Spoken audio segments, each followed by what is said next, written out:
करायचं आहे. आणि आमच्या मंडळाचे सन्माननीय सल्लागार, अध्यक्ष, कार्याध्यक्ष आपण सर्वांनी व्यासपीठ व्हायचं.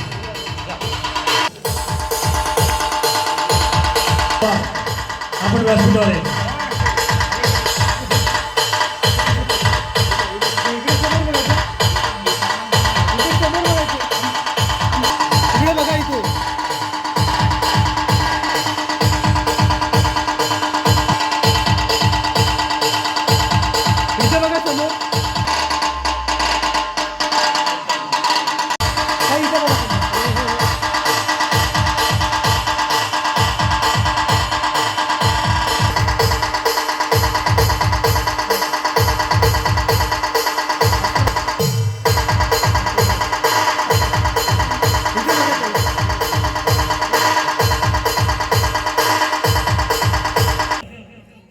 आदरणीय अरुण पवार साहेब आणि त्यांच्या सर्व सहकार्यांनी जे काय दाखवलं त्या अंगावरची शहारे आणणारे होतं.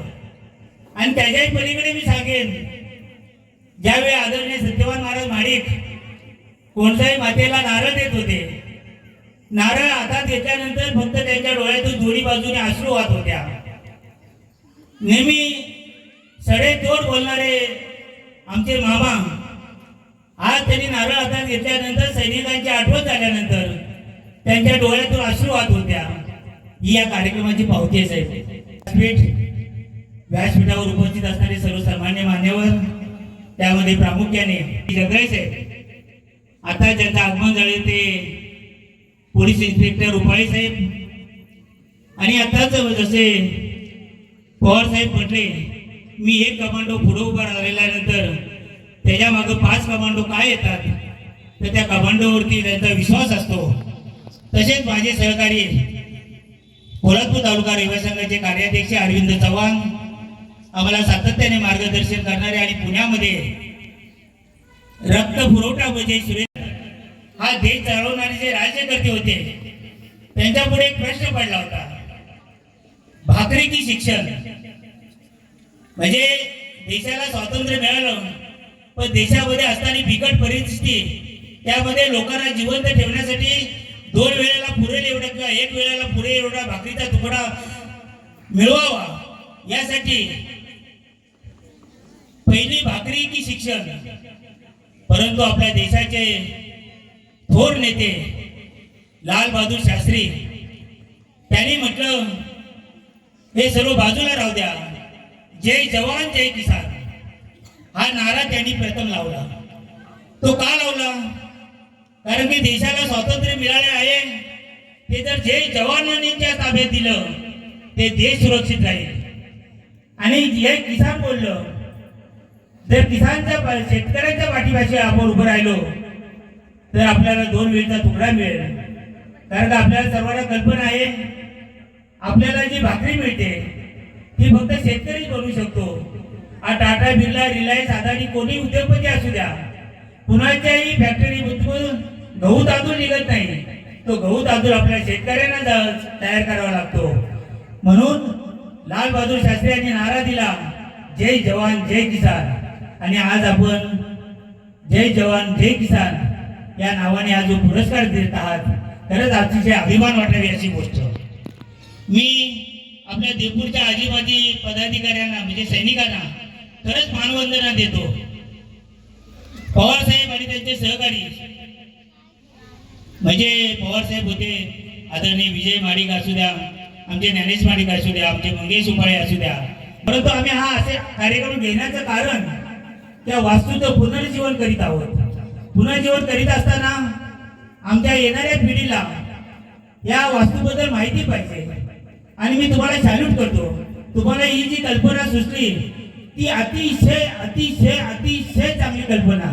कारण आपल्या या तालुक्यातील 18 गावाचं देवस्थान, श्रद्धास्थान, वाघजाई गोंडजाई मातेचं मंदिर, आणि त्या मातेच्या मंदिराच्या प्रवेशद्वारावरती तुम्ही आज पाषाणी दगडाची जी कमान उभी केलेली आहे, आज आमचा त्या देवीचा भक्त ज्या कमानीतून जातो तेव्हा प्रथम भारत मातेला वंदन करतो, आणि भारत मातेला वंदन केल्यानंतर तो देवीजवळ आशीर्वाद मागायला जातो.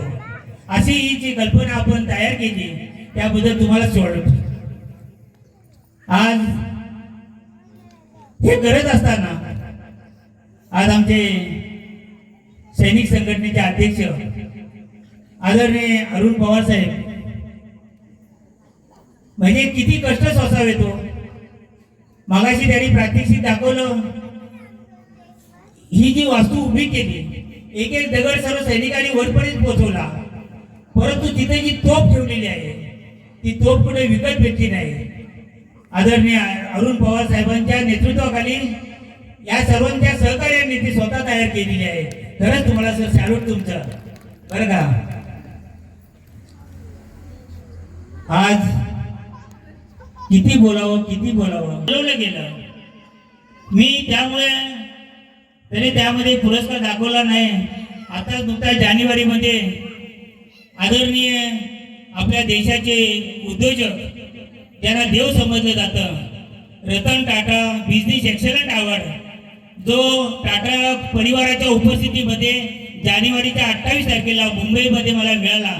आणि त्याचं मी पवार साहेबांना आणि आमच्या माडिक साहेबांना सांगितलं होतं की बाकी काय दाखवू नका, फक्त Ratan Tata business excellent award दाखवलात तर त्या माणसाची किंमत काय ते समजतं. कारण की रतन टाटा आपल्या सर्वांना माहिती आहे ते स्वतःसाठी कधी जगले नाहीत.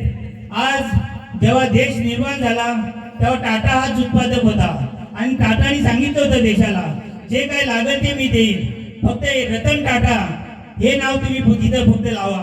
परंतु त्यावेळेच्या राज्यकर्त्यांनी सांगितलं आम्हाला देश विकायचा नाही. परंतु रतन टाटा आणि त्यांचे वडील जमशेदजी टाटा यांनी कमवलेली 70% प्रॉपर्टी देशाला दान केली आणि देशाच्या संरक्षण खर्चामध्ये जे काही योगदान लागेल ते रतन टाटा फॅमिलीने जगाला दिलं, आपल्या देशाला दिलं. म्हणून अशा प्रकारचा अवॉर्ड मिळणं म्हणजे माझ्या दृष्टीने नव्हे तर आपल्या सर्वांच्या दृष्टीने आनंदाची बाब आहे. मी सांगायचं कारण म्हणजे की आपण सर्वजण आशीर्वाद देता, दरवर्षी आशीर्वाद देता आणि त्या आशीर्वादाच्या रूपाने जे जे पुरस्कार मिळतात ते माझे नसून माझ्या परिवाराच्या वतीने आपल्या सर्वांचे आहेत. आणि तुमचा सर्वांचा आशीर्वाद म्हणजे कोणत्याही मातेचा आशीर्वाद असे या ठिकाणी मी जाहीर करतो. आणि ह्या कमिटीला जेवढे जेवढे जेवढे जेवढे शुभेच्छा द्याव्यात तेवढ्या खूप कमी आहेत.